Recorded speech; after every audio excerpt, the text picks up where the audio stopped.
Hi friends, and welcome to Faerireads, where we talk about the things that make the mundane more magical, namely books.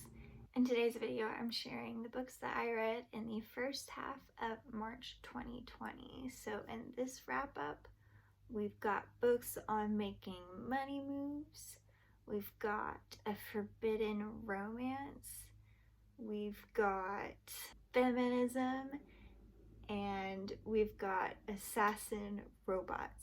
So if that sounds interesting to you, just keep watching.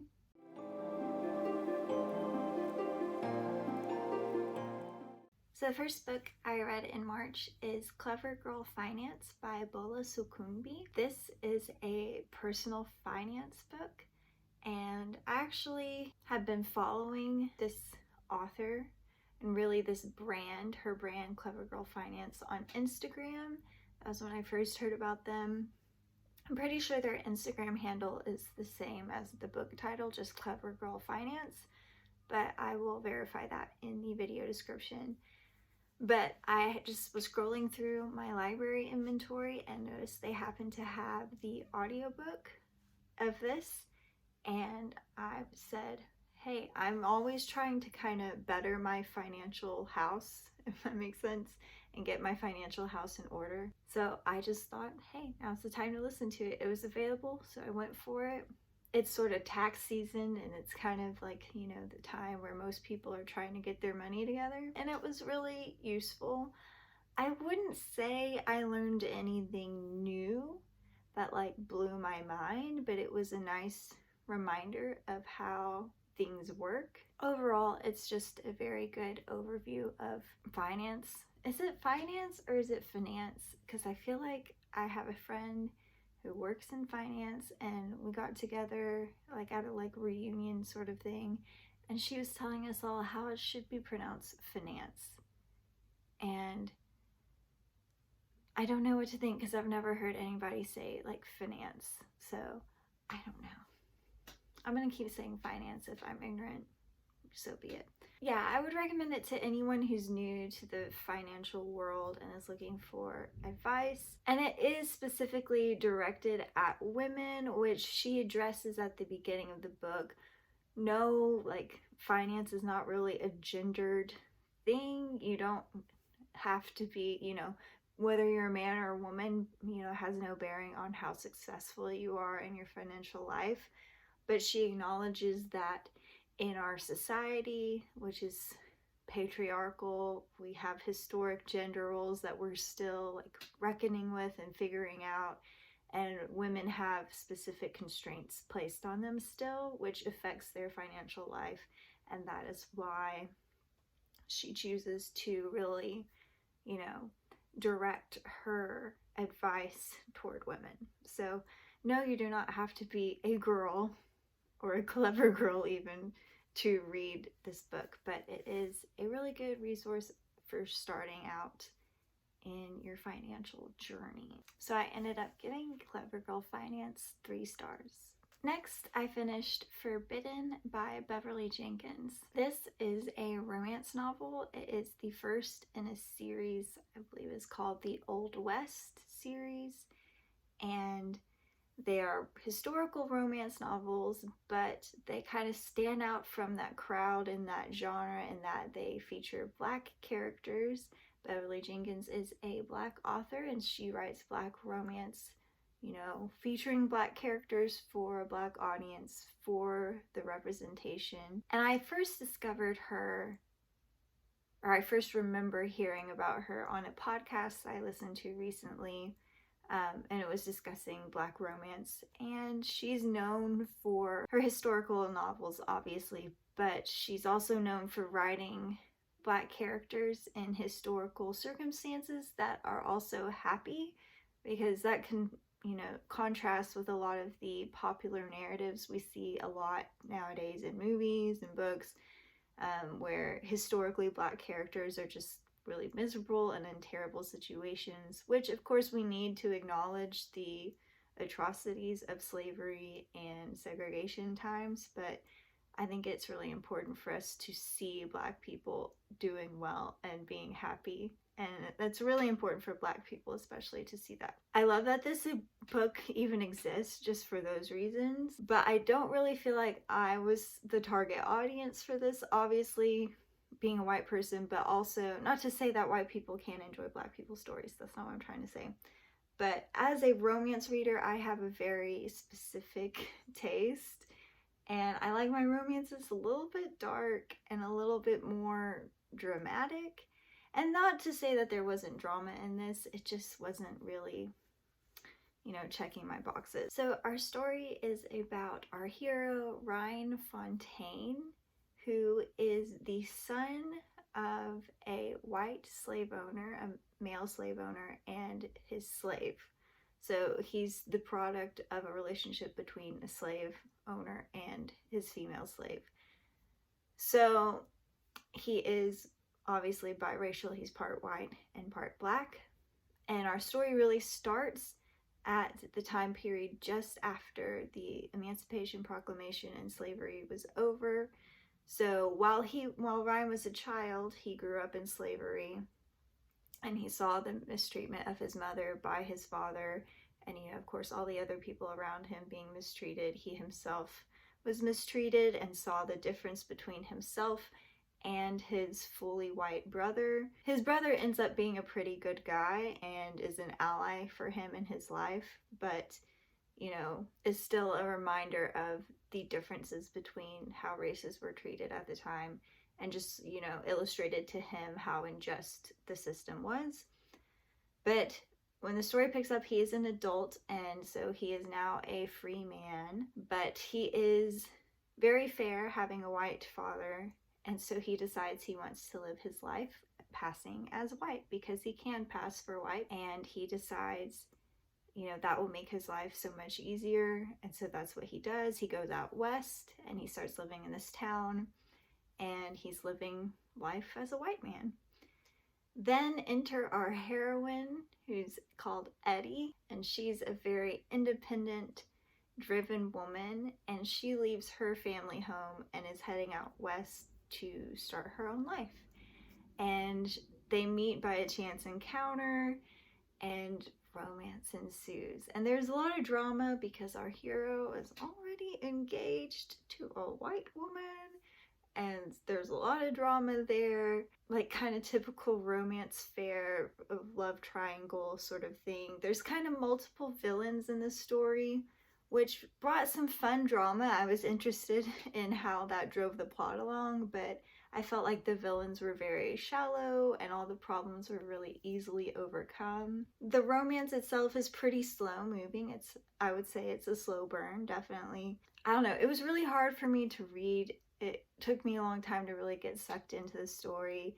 I feel like it didn't really pick up for me until about 60 or 70% of the way through, and I just really had to like sit down and like push through the last part of the book to like make myself finish reading it. But like as the story progressed toward the end, it was more engaging for me. I did, you know, not having read Beverly Jenkins before, I wasn't sure like what kind of romance this was going to be. Was it going to be one of those more chaste historical novels? And, you know, at the beginning, based on the first 70% or so, it is pretty chaste. But then in the latter 30% or so, it did get pretty steamy. So take with that what you will. If you prefer a more chaste romance, this may not be for you, but if you like things to get a little steamy, then you might be pleasantly surprised by this one. But all in all, it's just not what I want in a romance, but I'm really glad I read it. I'm glad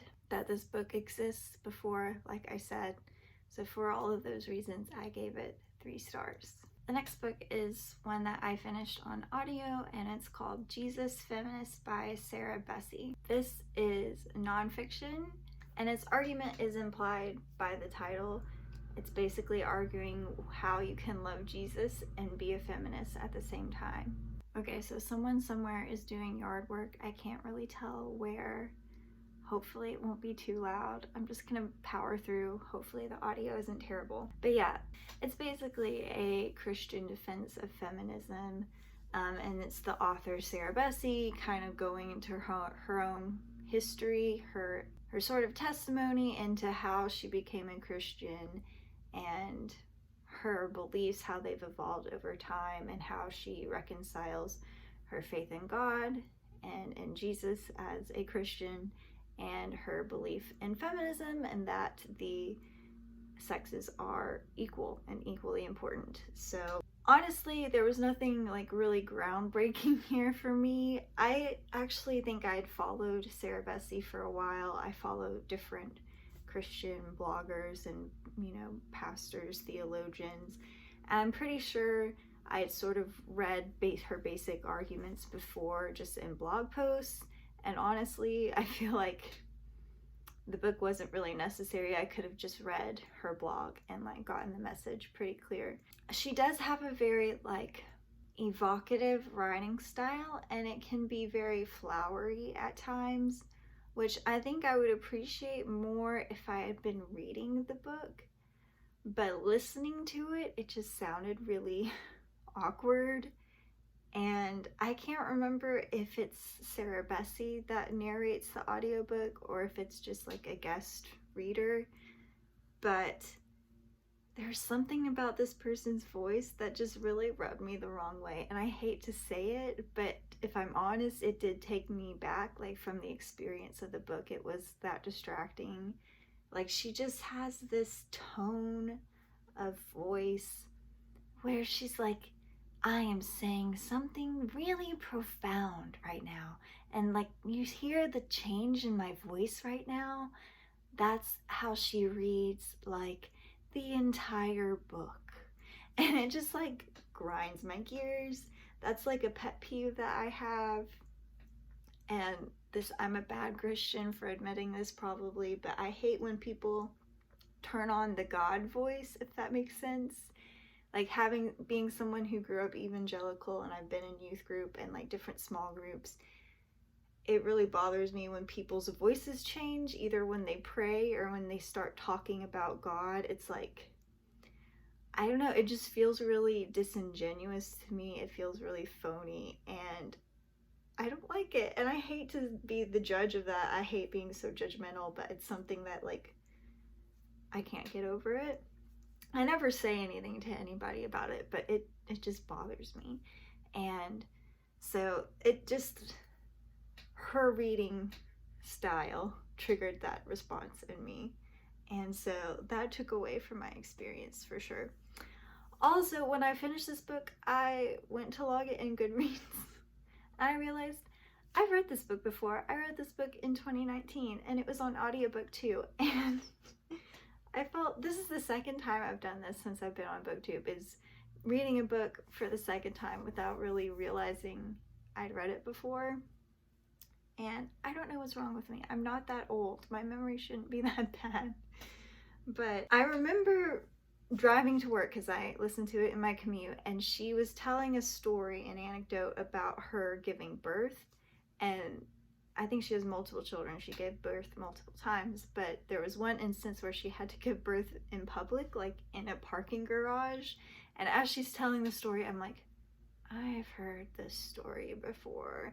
And at first I kind of like brushed it off as like maybe I'd watched her in an interview like with another Christian blogger that I follow or something, or I just heard her tell the story elsewhere.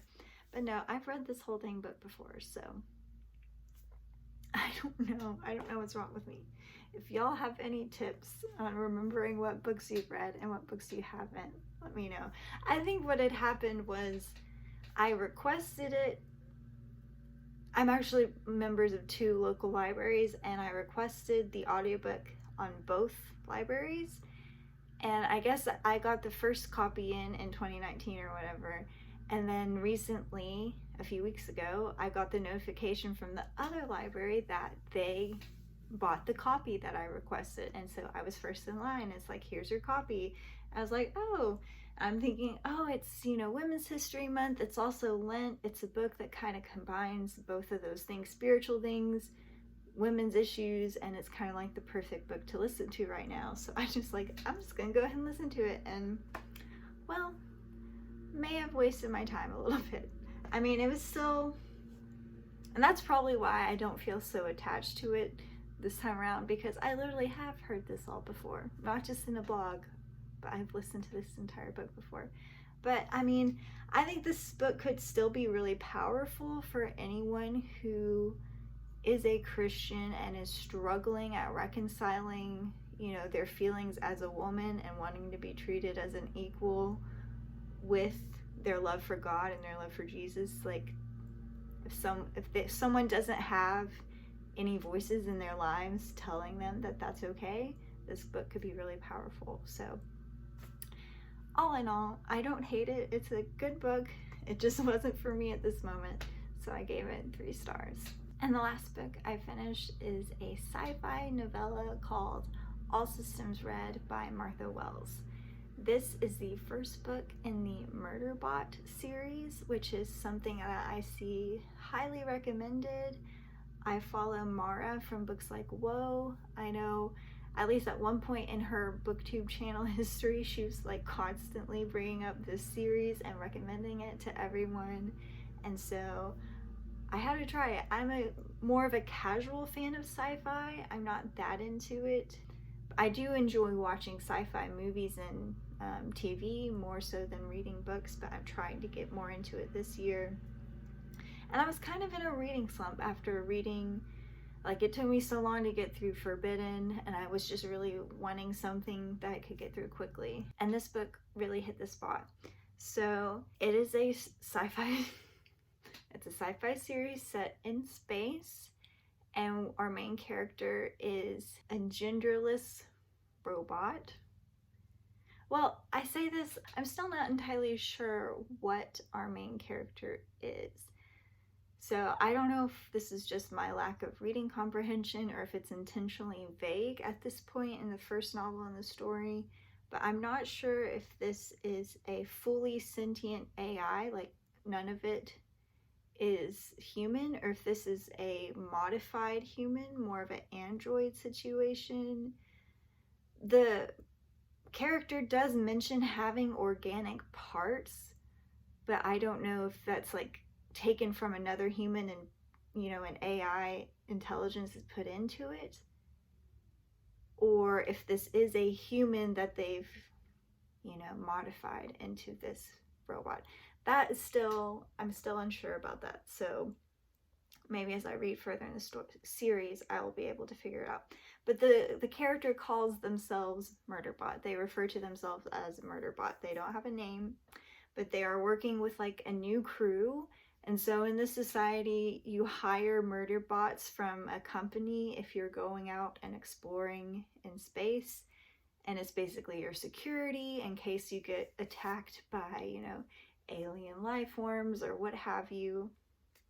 And again, they kill things. That's basically their entire purpose. So they're really awkward around humans because they, again, being robots, are not really sure exactly what they are. They're separate from human life, so the humans don't typically interact with them. But in this book, on this case that the Murderbot is working on, the humans are more friendly and try to interact with it more, which causes it a lot of social anxiety. And honestly, I relate so much to Murderbot. Not that I'm a robot and that I've killed a lot of people, but, you know, just the like, why won't you leave me alone when people are trying to, you know, force you out of your shell and force you to interact. I totally relate. And what's really precious about Murderbot is that Murderbot watches like TV recordings of like different dramas and like soap operas, and that's their favorite thing to do, is just like hole up and watch their shows basically. But they're on this special mission and things start to go wrong, and that's the adventure and the conceit of this first book. And it was a lot of fun, and like I said, I'm growing attached to Murderbot. I think they are really precious, and I want to learn more about them in the latter books. One little complaint that I have is that it was really hard for me to keep track of the other characters, like all the humans on the ship. They're kind of all introduced at once, and that may be intentional since we're sort of reading it from Murderbot's perspective, and in the sense that the Murderbot probably has a hard time telling the humans apart. That's my interpretation. But it was, yeah, I was reading, and you know, I'd see a name and I'm like, I don't remember who that is, but I'm just gonna keep reading. But maybe things will become more clear as the series go on. If there are recurring characters, maybe they'll be easier to tell apart. But all in all, it was really fun, and I gave it 4 stars. So that concludes this part of my monthly wrap-up. There were only 4 books this time around, and like I said, it was kind of slow going at the beginning of the month here, but as the month has gone on, I feel myself gaining more and more momentum, and I'm excited to share with you more books in the latter half of my reading wrap-up, so stay tuned for that. Please like this video if you liked it, and subscribe if you haven't already to see more content like this, and let me know if you've read any of these or if you have any other recommendations based on these books. As always, thanks for watching. Bye.